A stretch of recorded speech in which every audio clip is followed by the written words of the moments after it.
You woke? Time to get up.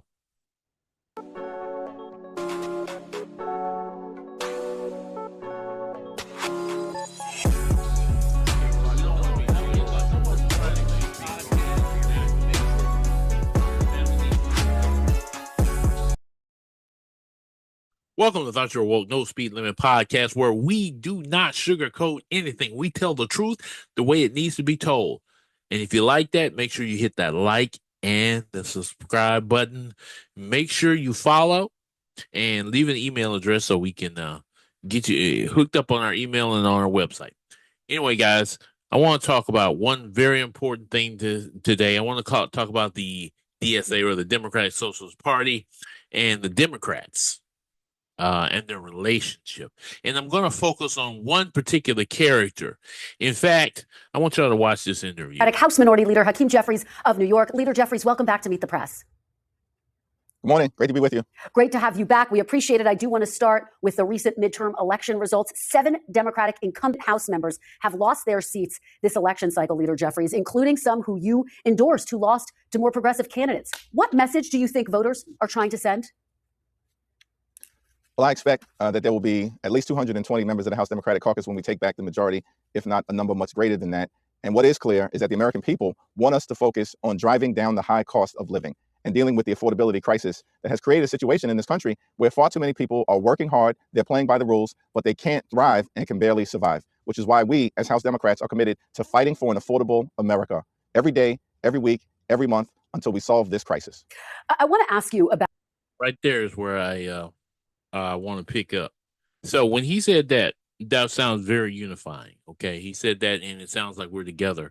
But the problem with Hakeem Jeffries is he has a bad habit of putting his foot in his mouth. I want to ask you about what is effectively a battle taking place inside the Democratic Party. Longtime Democratic official Rahm Emanuel, who, as you know, is also eyeing a potential run in 2028, recently described Democratic socialists this way. Take a look. You know, last weekend in Chicago, the DSA held a convention. You're not Democrats. You're a separate party. I'll see you in November. Do Democratic socialists belong in the Democratic Party, Leader Jeffries? Well, what I can say is that I do not support defunding the police. I do not support open borders. I do not support abolishing the Senate. We're focused on actually solving problems that hardworking American taxpayers want us to solve, which is to lower the high cost of living in a situation where life is far too expensive in this country. That's the Democratic agenda. That's what House Democrats are fighting to achieve. Right. So here's where the problem starts coming in with Jeffries. He immediately pivots to what he doesn't support at all. And this isn't about, you versus the DSA. DSA is running as Democrats, so that means that they're in your party. You said something unifying, then you broke down and said, well, I'm not for this, I'm not for that, I'm not for this and this and this and this and this. And so now you seem like you're divisive and wouldn't work with the people that are going to be a part of your caucus. Amazing. But let's continue on, okay? Do you think, though, that there is room in the Democratic Party under the tent of the Democratic Party for Democratic Socialists? Is it big enough? Well, listen, I don't support the DSA agenda as has been articulated by the DSA itself. Now, you're going to have individual members who have been elected in Democratic primaries, and if they are elected in the general in November, will be part of the House Democratic Caucus. It's going to be a broad caucus. There will be progressives, there will be New Dems, there will be Blue Dogs. What I'm excited about are the candidates who are running to flip seats in November to deliver us a majority that pushes back against Donald Trump's extremism and moves the country in the right direction. Again, it is a slap in the face of the candidates that are now coming in. You better get in line. That's Nancy Pelosi's old line that we used to get. You better get in line. Now under Nancy Pelosi, the House did pass the minimum wage. The House did pass the George Floyd bill. The House did pass the John Lewis bill, which would have fixed the issues we're having now with voting rights, right? They would have done something to keep those things from ending up in court. George Floyd, the situation would have been handled as far as police brutality, making sure police were properly trained and funded. That would have happened. Minimum wage, that would have happened. But again, the Democrats got in the way. I understand Jeffries in the House and guys like that. They didn't have a problem with it. But this part of their agenda where they have to try to kowtow to whatever's out there, whatever flavor's out there. Oh, by the way, let me talk about your boy, Rahm Emanuel, because this video came up, and I thought it was important that y'all see this also. Barely a week goes by that I don't hear from somebody who says to me, J-Mark, you know who I'm really curious about? And I'm hoping he runs. Oh, who's that? You're never going to believe this. I think I can. You're going to say Rahm Emanuel. How did you know? So that's the good news. The bad news is they all have something in common. You know what it is? Yeah, I know. They're Republicans. I'll tell you. Now, for Hakeem Jeffries and guys like Rob Emanuel, that's a red badge of courage.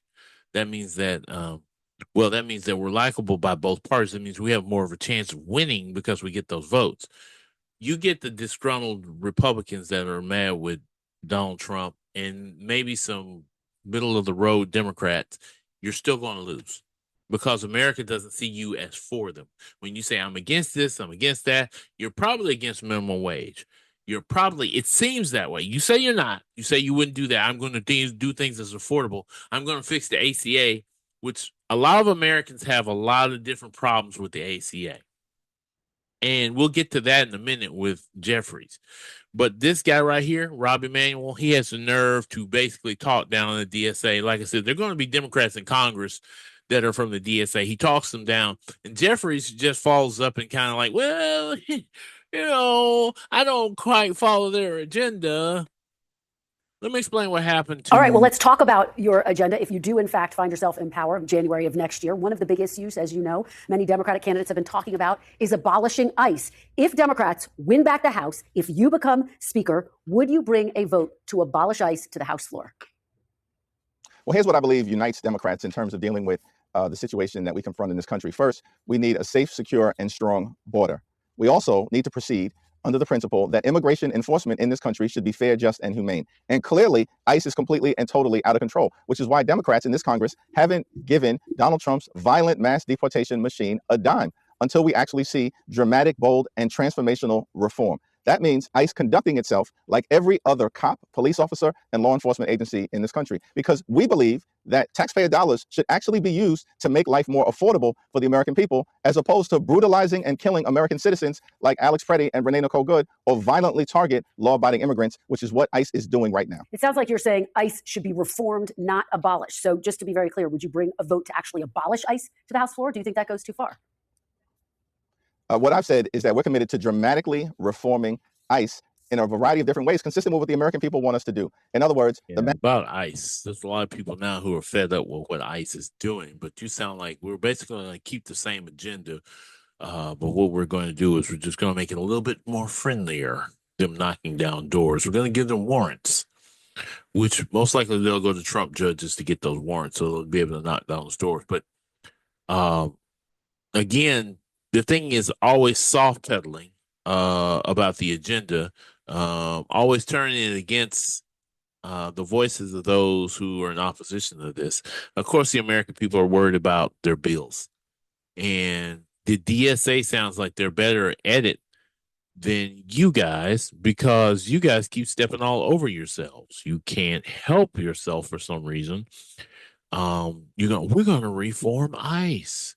Well, you're not going to abolish ICE? No, we're going to reform it. Oh, so you're okay with the agenda? No, well, we're not okay with the bad behavior, but we're okay with the agenda of ICE. That's basically what they're saying. All right, let's go on and listen to what he says about healthcare and how he's flip-flopped on that. Move on to Medicare for All. You co-sponsored Medicare for All legislation from 2013 to 2021. You've not co-sponsored it since you became Democratic leader. Will you put Medicare for All up for a vote if you become Speaker? Well, listen, these are all conversations that the House Democratic Caucus is going to have. Right now, we're focused on November 3rd, not January 3rd. What we are promising the American people is that we're not focused on January 3rd, but when you get in Congress, the first day that's important to the American people is I'm putting you in Congress, not the day you get elected. We're going to do that part. Leave that to us. The most important part of the agenda is what you're going to do January 3rd when you are sworn in, or this Congress is sworn in. What they're going to do is the most important thing. You heard what he said. The only thing he's worried about is getting elected. He's not worried about what we're going to do on January 3rd. He literally screwed his own party with what he just said. And I'm not a Republican. I'm closer to DSA than Democrat, but I'm not DSA either. But I'm listening to this guy sit here and do exactly what is wrong with Democrats. Problem with Harris. Harris was for Medicare for all. Harris walked that back. Harris was for a lot of things. She walked that back in order to toe the line for the Democrats, who then look like they're well, well, yeah, I'm for that. No, I'm not. No, I'm not. No, I'm not for that. Yeah, I was, but I'm not. Untrustworthy in any kind of way. But let's continue the conversation, okay? What we are promising the American people is that we're going to fight to make healthcare affordable for every single American. And we know there's a lot of damage that Republicans have done that we've got to restore and repair. For instance, Republicans have enacted the largest cut to Medicaid in American history. More than $1 trillion or so has been cut from Medicaid. And what you're going to have is about 14 million Americans lose access to healthcare. Do you personally support Medicare for all? Do you personally support Medicare for all?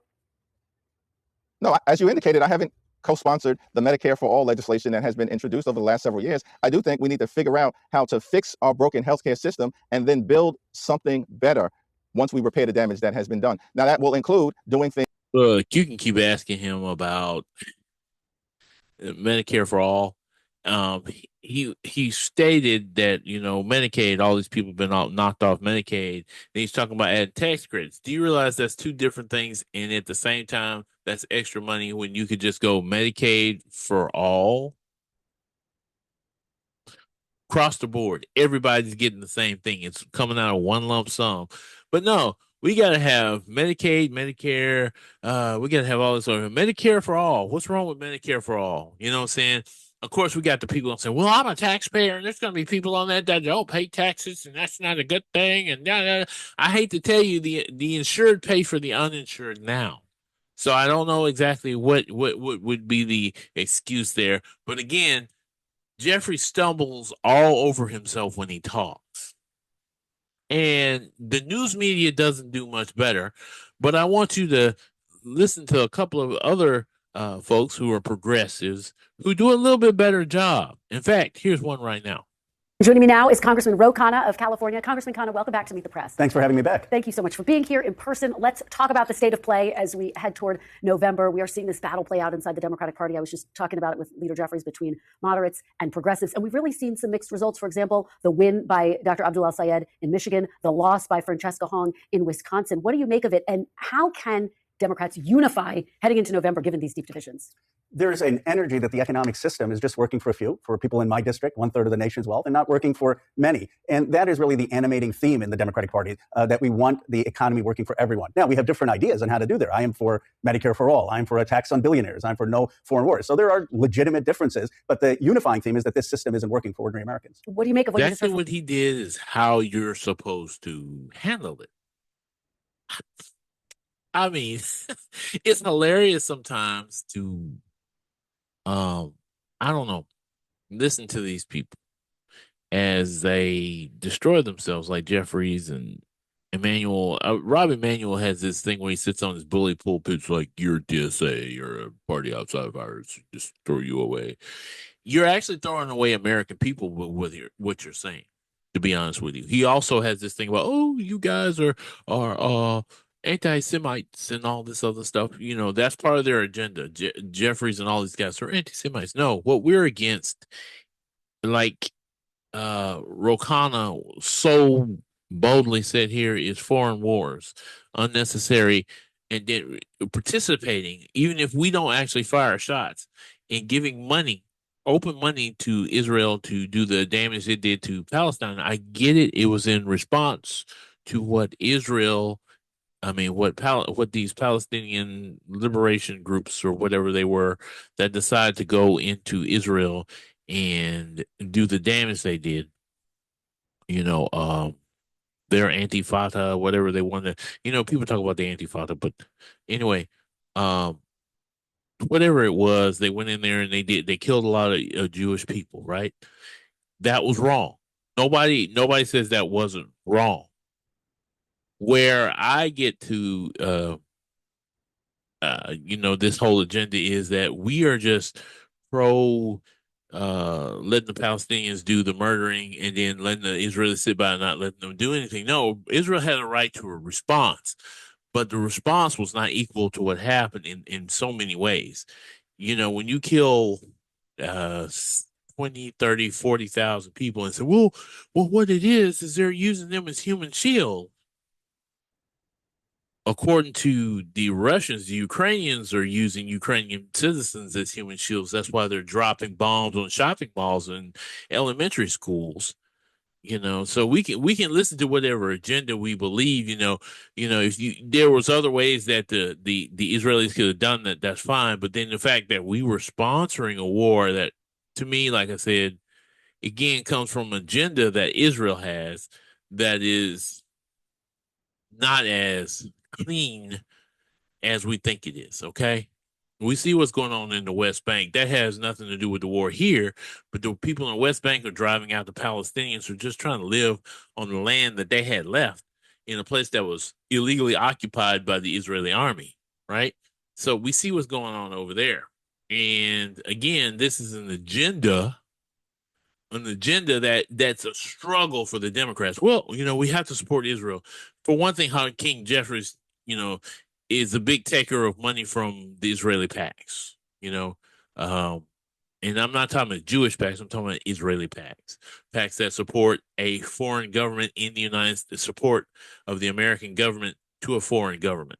These are PACs that we have here in the United States that, to me, should not exist at all.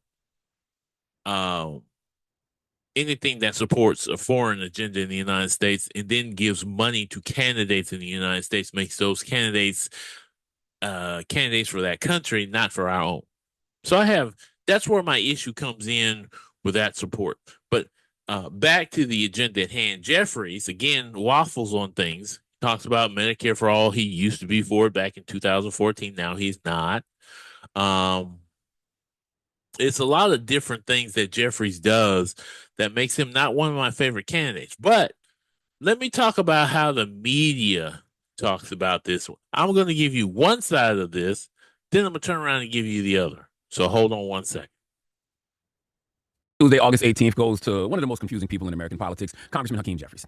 Well, actually, he's not confusing. If you follow the corporate PAC money, then you know exactly why Hakeem moves the way he moves, okay? It's the reason they call him APAC Shakur. It's the reason they call him APAC Rocky. But today, we aren't here to talk about APAC. We are here to discuss Medicare for all. See, Hakeem was on Meet the Press with Kristen Welker, and the House Minority Leader indicated that he does not currently support Medicare for all. Just to be very clear, some Democrats don't want to win, and it's about time folks stop pretending that they do. Okay, now listen, I want to be clear. Hakeem Jeffries is not getting donkey today because he doesn't support Medicare for all. You are allowed to not support Medicare for all. You can believe in a public option. You can believe in strengthening Obamacare. You can believe in expanding Medicare and Medicaid. You can believe there's another way to get every American affordable health care. That's called having a policy position. But what Hakeem did on Meet the Press illustrates one of the biggest problems Democrats have right now, and it's one of the things that pisses me off the most about the Democratic Party. They will tell people what they're against without giving them something equally clear that they're for. Okay, we will come back to that. But I have a question for Hakeem Jeffries. And ladies and gentlemen, that is the theme of my show, that Democrats have a messaging problem, a real messaging problem. And this isn't the only person. Now, I love Native Land Pod. It's one of my favorite shows to watch. But again, the discussion comes as somebody has to sort of correct Jeffries, even on this show, because these guys usually stand for that side of the Democratic Party. But listen to this. I've always said that there's certain things that Hakeem Jeffries needs to do, and I want him to do to make it easy to get to November and actually go into being speaker. I have no issue with nothing that he said in that clip, though. I do, because I think that you can't expect to be welcomed as the speaker and voted for to be speaker for people whose policies you condemn. And I think that there's a way to say, I don't always agree with the Blue Dogs. I don't always agree with people who identify as Democratic Socialists or Working Family Party members. I don't always agree with, the progressives in our party. But everybody has a home here so long as we remain a Big Tent. And we're going to figure out how to elect our leadership team and get good policy passed for the American people that, ensure that people have affordable wages and blah, blah, blah, blah. There's a way to do that. I reject the idea that you have to fall into the trap of making these people the boogeyman, especially when the boogeyman has the juice. Mamdani busy jumping in pools with all his full suit on in New York. He getting childcare free. He getting people free bus passes and stuff, and they not mad at him. They mad at you. Yeah, but so how do you make him your friend right now? Like I hear you, and I think that it's not smart politics to go on air and condemn people based on a Republican talking point. That's not how you grow them, because these people. Yeah, about that Republican talking point. Maybe there's a reason why Jeffreis keeps going that way towards the Republican talking points. In fact, let me go ahead and play you this part right here. New details this morning about a recent meeting involving President Trump's son-in-law Jared Kushner and Hakeem Jeffries, the top Democrat in the House. A source familiar with the meeting telling NBC News the two recently met privately to discuss areas where Democrats could work with the president. The New York Times, which first reported the encounter, said it happened in recent weeks and that housing, immigration, and the high cost of living were among the topics. And play Kushner you is not this officially part right here. Yeah. So once again, we always see this with the Democrats kowtowing to other people's agenda just to stay in office long enough. Remember a few months ago, the Democrats called themselves holding out on this bill to get something done to stop ICE, right? So in that process, the TSAs who were working weren't getting paid, but ICE was getting paid, by the way, when they were holding out. So TSA wasn't getting paid. FEMA was not getting paid. ICE was still getting paid. In the end, 8 Democrats, all of which are either not running in this year's midterm election or who are retiring, decided to vote with the Republicans to get their agenda passed. That passed the bill that also cut the that did not renew the subsidies for Medicare for all, which was part of the reason why they were holding out, right? They did not get done at all. They got a promise that there would be a vote on this, but those were never done. And this is my problem with the Jeffreys and the Schumers and all of those folks in Congress. They are full of it and will walk to the other side of the aisle in a minute. And this is part of an agenda because the same PAC money that goes to the Democrats also goes to the Republicans. And people like Kushner and all of them, they grease and line the pockets of Democrats. And I'm sure one of the things that came out in this meeting was we have a common enemy. And they're talking about DSA candidates. We have a common enemy. You heard the guy talk about Mondami. Free buses or low-cost buses, child care. Now they're finna open up grocery stores where people can get discounted groceries on the, mainstream items. That's really going to happen. So these things are going to happen in New York City. And people are like, oh, they're just poppycock. They're not real dreams. You know what? If people made dreams happen, this is something you learn in church and everywhere. People will tell you something can't happen or can't be done until you do it. If he makes it happen there, these guys can get in Congress and make things happen. They can make Medicare for all happen. Public option happen, whatever you want to do. They got an opportunity to do these things to change it, but we don't see change because the Democrats always talk about change, but they don't change. What they do is they sit there and then say, I'm going to do A, B, C, and D, and nothing's described the A, B, and C they're going to do, but you'll get to D and they'll say, well, I'm against all of this. That is the problem with the Democrats. The Republicans, on the other hand, right now, they're doing their agenda. They're destroying everything in the process. In the process, you can't eat eggs right now because they're all poisonous. Most of the fruits and vegetables are poisonous. You got kids now getting measles in a record numbers that they haven't seen in years because the CDC, which is controlled by the Republicans, is allowing for all of this to happen. The courts have overturned just about everything in the Voting Rights Act of 1965. What you are seeing is what the Democrats cannot fight against and what they have failed to constantly fight against. And then you have the media. I hate to say this, Native Land Pod, you're backing up that, even though you say, oh, I'm so bad. I'm upset. What happened with, you can't back the agenda of Jeffries or any of these folks because they have not been good for the United States of America. They have not done their job. It's time to change the faces of the people we elect and put in office. It's time to get off our collective butts and say no to the agenda of either of these parties. Now, the primaries have passed in my state. Unfortunately, we did not vote for any of those kind of candidates, and this is a state where it'd be hard for the DSA to get voted for. Well, we do have Doug Jones. We have other people running in the state that I feel are reliable. I do believe that the Democrats do need a large tent, and they have to bring in those people with different ideas to bring out the one agenda that helps Americans. We have places in Alabama where counties are literally sharing one ambulance. That can't continue.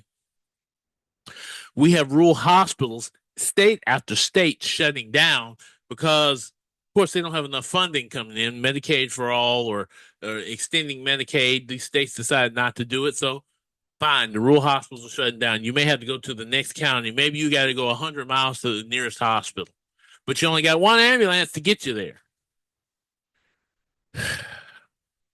Again, I don't know what Hakeem Jeffries or Chuck Schumer or any of the Democrats are doing except telling you what all we're going to make it affordable, but I don't believe in anything.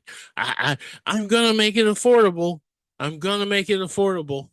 This isn't possible with what they are putting forth. It's just not. I'm sorry.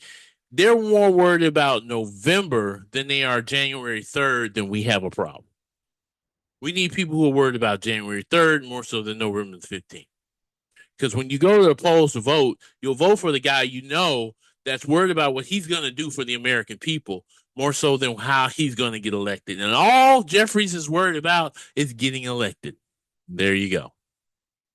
Well, folks, I'm all out of time. Just remember to hit that like, share, subscribe, follow, regardless where you are. Let me tell you where we are. We are available on Facebook.